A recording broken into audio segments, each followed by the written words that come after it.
बिस्मिल्लाहिर्रहमानिर्रहीम। अस्सलाम वालेकुम प्यारे व्यूवर्स, क्या हाल चाल है। आपकी दुआओं से मैं खैर खैरियत से हूँ और उम्मीद करती हूँ कि आप सब भी अपने अपने घरों में खैर खैरियत से हों। तो प्यारे व्यूवर्स, आज हम बहुत ही चटखारेदार मज़ेदार आलू पालक के और प्याज के पकौड़े बना रहे हैं, जो बहुत ही आसान और बहुत ही मज़ेदार बनते हैं। तो चलिए, इन्हें बनाने के लिए हमें जिन चीज़ों की ज़रूरत है हम वो देख लेते हैं।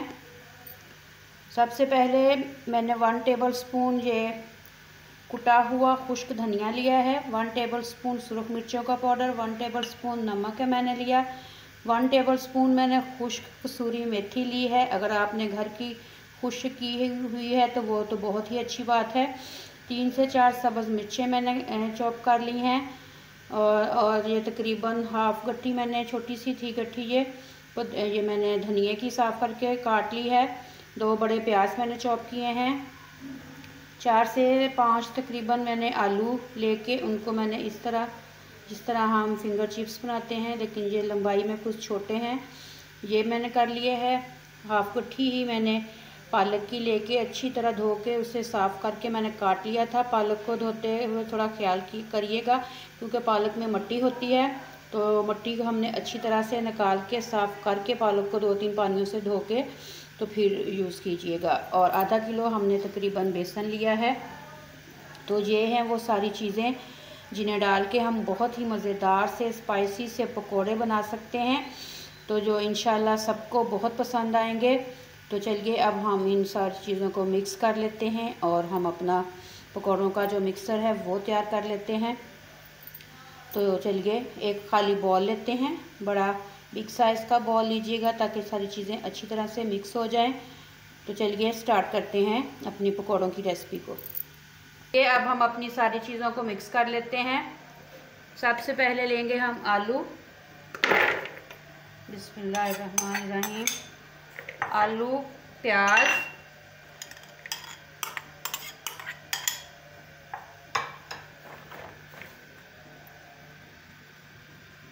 पालक,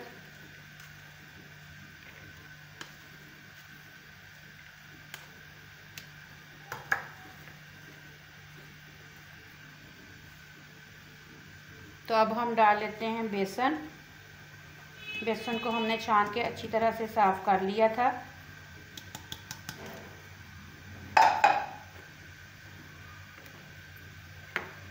साथ ही हम डाल लेते हैं कसूरी मेथी, सब्ज़ मिर्चें, ये आप अपने टेस्ट के हिसाब से डाल सकते हैं जितनी आपको पसंद हो। नमक हमने 1 टेबल स्पून लिया है, ये हम बाद में चेक कर सकते हैं। 1 टेबल स्पून ही हमने खुश्क धनिया लिया है, जो हमने दरदरा सा किया था। थोड़ा सा हम सब्ज़ धनिया डालेंगे। सुरख मिर्चों का पाउडर ये भी हमने 1 टेबल स्पून लिया है, ये हम शामिल कर लेंगे। और अब हम अपने इन सारे चीज़ों को अच्छी तरह से मिक्स कर लेते हैं।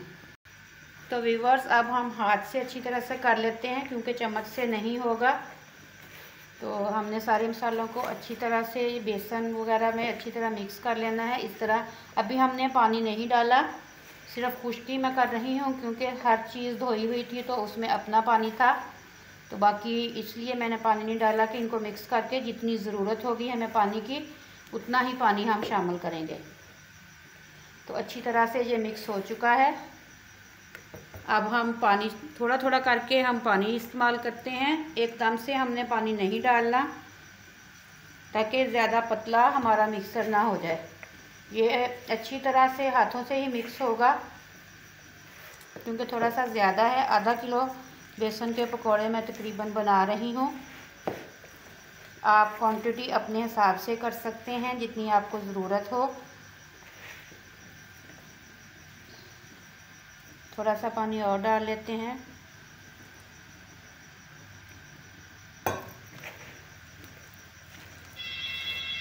और अच्छी तरह से मिक्स करते जाते हैं। नमक इस स्टेज पे आप चेक कर सकते हैं, थोड़ा सा अपनी फिंगर के साथ लगा के तो चख लीजिएगा आप। कमी बेशी हो तो कमी हो तो हम डाल सकते हैं, इसीलिए हमने सिर्फ 1 टेबल स्पून ही डाला है। ताकि हम चेक कर लेंगे और चेक करने के बाद फिर हम अगर कम हुआ तो और डाल लेंगे। तो व्यूअर्स देखें, हमारा जो पकौड़ों का मसाला है तैयार हो चुका है। तो हमारा पकौड़ों का मसाला देखिए माशाल्लाह कितना अच्छा सा मिक्स हो चुका है। जितना अच्छा देखने में लग रहा है इंशाल्लाह टेस्ट भी उतना अच्छा होगा। और ये देखें बहुत ज़्यादा पतला नहीं किया मैंने और ना ही बहुत ज़्यादा बेसन डाला है, नॉर्मल सा मैंने बेसन डाला है। हर चीज़ देखें आपको नज़र आ रही है, हमारे आलू पालक जो भी हमने डाले हैं। तो बहुत ज़्यादा बेसन नहीं डालना हमने, बेसन हमने एक हिसाब से डालना है कि हमारी चीज़ें जो हैं वो फील हों कि हम क्या खा रहे हैं और क्या हमारे मुंह में आ रहा है। तो चलिए अब हम अपने पकौड़े बनाने शुरू करते हैं।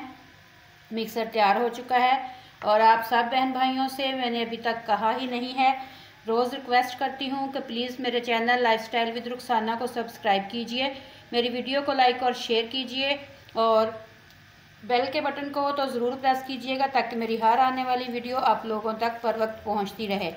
और सब बहन भाइयों से रिक्वेस्ट है अपने फैमिली फ्रेंड में मेरी वीडियो को ज़रूर शेयर किया करें। तो चलिए अब हम अपने पकौड़े बनाने शुरू करते हैं। तो व्यूअर्स ये देखें, घी हमने कढ़ाई में डाल के चूल्हे पे गर्म होने के लिए रख दिया है। जैसे ही हमारा घी गर्म होता है, इस कंडीशन में आता है कि हम उसमें पकौड़े डाल सकें, तो हम पकौड़े डालना शुरू करेंगे। ठंडे ऑयल में अगर हमने घी में डाले तो वो कढ़ाई के साथ ही चिपक जाएंगे, तो इसलिए हमें थोड़ा सा घी को गर्म करने का इंतज़ार करते हैं। तो जैसे ही घी गर्म होता है हम थोड़ा सा चेक कर लेते हैं कुछ डाल के। तो ये देखें बबल बन रहे हैं, जिसका मतलब है कि हमारा घी जो है गर्म हो चुका है। तो अब हम पकौड़े डालना शुरू करते हैं। तो चलिए अब हम पकौड़े डालना शुरू करते हैं। तो चम्मच की मदद से हम चम्मच के हिसाब से ही पकौड़े डालते जाएंगे, ज़्यादा बड़े नहीं ना ही ज़्यादा छोटे। एक एक करके इसी तरह हम जितने हमारे ऑयल में या घी में जो हमने डाला है उसमें आ सकें आसानी के साथ, इतने हम डाल देते हैं। तो इसी तरह हम सारे पकौड़े डाल देते हैं। तो व्यूअर्स देखें माशाल्लाह हमारे पकोड़े जो हैं वो ब्राउन होना शुरू हो चुके हैं। तो अभी हमने इनको क्रिस्पी होने तक फ्राई करेंगे ताकि अच्छी तरह से बेसन जो हमने बेसन कम डाला है लेकिन डाला तो है ना, तो जब तक हम आहिस्ता आहिस्ता स्लो सी आंच रख के इसको हमने फ्राई करना है ताकि हमारे पकोड़े जो हमारा बेसन है अंदर तक वो पक जाए, पकोड़े हमारे कच्चे ना रहें। तो इसी तरह हम अपने पकोड़ों को अच्छी तरह से फ्राई कर लेते हैं और आपको फिर इनकी फ़ाइनल लुक दिखाते हैं। तो आधे पकौड़े हमारे तकरीबन फ्राई हो चुके हैं। अब हम इन्हें निकालेंगे, निकाल के किसी डिश में ऐसे डाल लेंगे।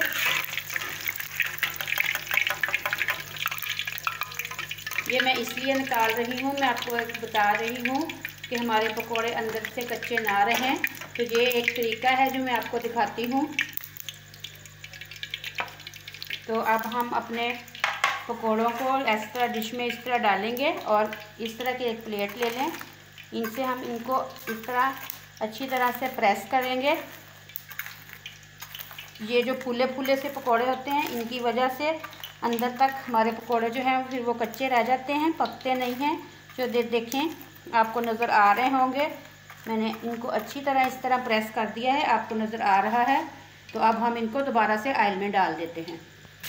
ये देखें अब हमने इनको दोबारा से जो हमारा घी गरम था उनमें डाल लिया है। तो अब 100% मैं श्योर कह सकती हूँ कि ये अंदर से ज़रा भी हमारे पकोड़े जो हैं कच्चे नहीं रहेंगे, बेसन बिल्कुल कच्चा नहीं रहेगा, एक एक चीज़ अंदर तक अच्छी तरह से कुक हो जाएगी। तो आप भी जब बनाइएगा इसी तरह पकोड़ों को हाफ कुक करने के बाद आप निकाल लिया करें और किसी बर्तन से इस तरह प्लेट जो नीचे से चौड़ी हो उसके साथ इनको अच्छी तरह से आप दबा लिया करें। और इस तरह आप दबा के दोबारा ऑयल में डालेंगे तो कभी भी आपके पकोड़े जो हैं अंदर से उनका बेसन या कुछ भी आपका अंदर से कच्चा नहीं रहेगा। तो ये देखें माशाल्लाह बहुत अच्छे से हमारे पकोड़े जो हैं कुक हो गए हैं। तो अब हम इनको निकाल लेते हैं। तो व्यूअर्स देखिए अल्हम्दुलिल्लाह हमारे बहुत ही मज़ेदार से क्रिस्पी पकोड़े तैयार हो चुके हैं, जो हमने केचप के साथ सर्व किए हैं। आप चाहें तो दही का रायता बना लें, नहीं तो केचप के साथ ही बहुत मज़े के लगते हैं। तो आप सब बहन भाइयों ने बनाने हैं, ट्राई करने हैं और कमेंट्स करके ज़रूर बताना है कि आपको हमारी आज की रेसिपी कैसी लगी। जो आज हमने आलू पालक के पकोड़े बनाए हैं, आप लोग किस तरह बनाते हैं। तो आज की हमारी जो रेसिपी है वो यही ख़त्म होती है। तो अपनी बहन को दुआओं में याद रखिएगा और कल तक की रेसिपी के लिए इजाज़त दीजिए। अल्लाह हाफिज़।